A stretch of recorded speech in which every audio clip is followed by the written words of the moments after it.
Hello and welcome to another dashcam video from Adventures with TCS. I'm Tom and today you'll be riding along with me as I drive west on I-10 in the great state of Arizona. To all my first time visitors, I'd first of all like to say welcome.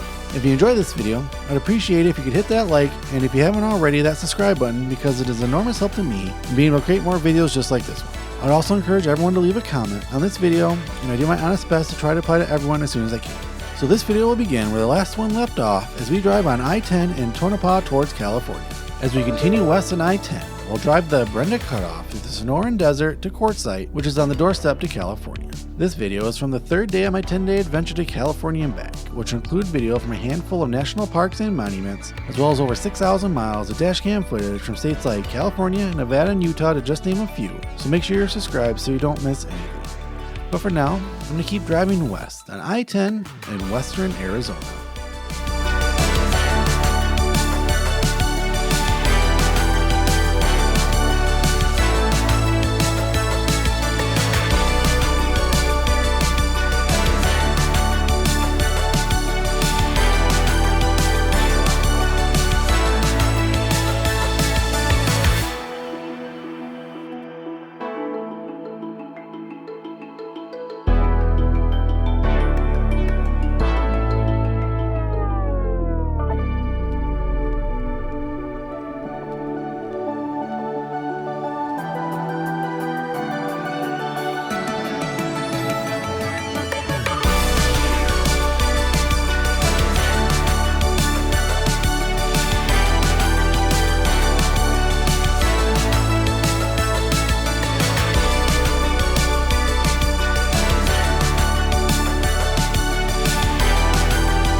that's it for this video. Thanks for watching. In the next video from this trip, we'll drive on I-10 into the California desert, so make sure you are subscribed so you can join me on that adventure. But for now, thanks again for watching, and until our paths meet again, stay adventurous.